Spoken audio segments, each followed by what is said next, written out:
So hi hello everyone, welcome to RRR that is real RJ Rashmi चॅनलमध्ये. मी रश्मी तुमचं सगळ्यांचं मनापासून स्वागत करते.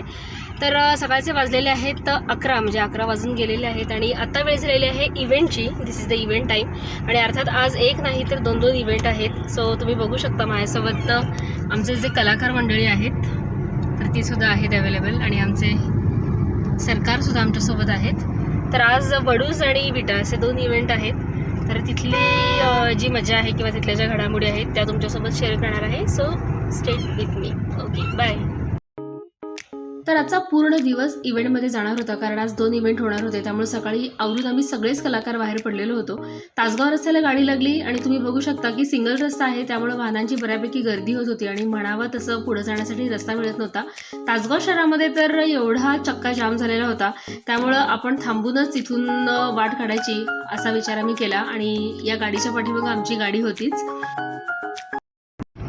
पुन्हा एकदा तुमचं स्वागत आहे रिअल RJ रश्मी चॅनलमध्ये आणि 1.5-2 तास झाला आमचा प्रवास सुरूच आहे, कारण आजचा पल्ला जो आहे तर तो खूप लांब आहे. सो सगळे कंटाळलेले आहेत. काय म्हणताय? यूं ही कट जाएगा सफर साथ चलने से, कि मंजिल आएगी सफर साथ चलने से. यूं ही कट जाएगा सफर साथ चलने से, कि मंजिल आएगी सफर साथ चलने से. आता मंजिल कधी नजर येणार बघूया. अजून 1 तास लागेल का सर आपल्याला पोचायला? 1 ते सव्वा तास अजून लागणार आहे आणि निम्मी एनर्जी आमची या प्रवासामध्येच निघून जाते. पण तिथं जाऊन सुद्धा आम्हाला आमचा बेस्ट परफॉर्मन्स द्यायचा असतो.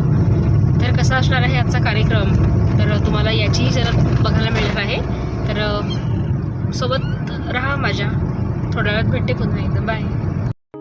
आणि फायनली आमची मंजिल आम्हाला मिळाली. म्हणजेच आम्ही कार्यक्रमाच्या ठिकाणी पोहोचलो. जवळपास 2.5-3 तास प्रवास करून तिथं ज्या ठिकाणी आमचा कार्यक्रम होता तर तिथं एक छानसा पोपट होता आणि मला भूक लागली म्हणून मी पापडी खात होते. तर माझ्याकडे बिचारा बघत होता. मी त्याला पापडी दिली तर त्यानं ती घेतली आणि खाण्यासाठी जागा शोधत असतानाच ती पापडी त्याच्याकडून पडून गेली आणि समोर हा जो क्राऊड होता तर खूप म्हणजे ती लोक आमची वाट बघत होती की आम्ही कधी कार्यक्रम सुरू करतोय. तर हे जे गाणं आहे तर ते गाणं होतं प्रिया उगाच संशयात मी बुडाले रे.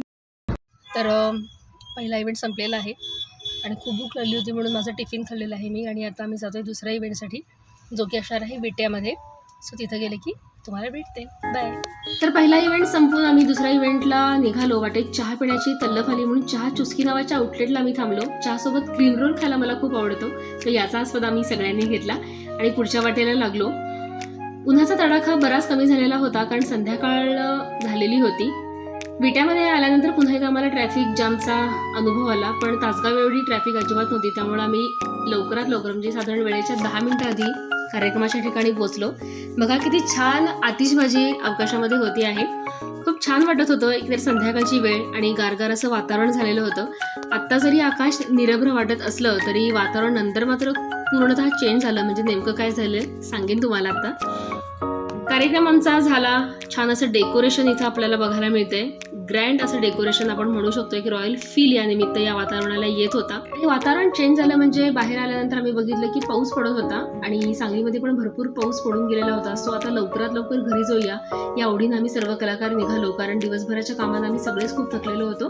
चला तर भेटूया उद्याच्या भागामध्ये. आजचा ब्लॉग कसा वाटला हे जरूर कमेंट करून सांगा. तोपर्यंत निरोप घेते. बाय.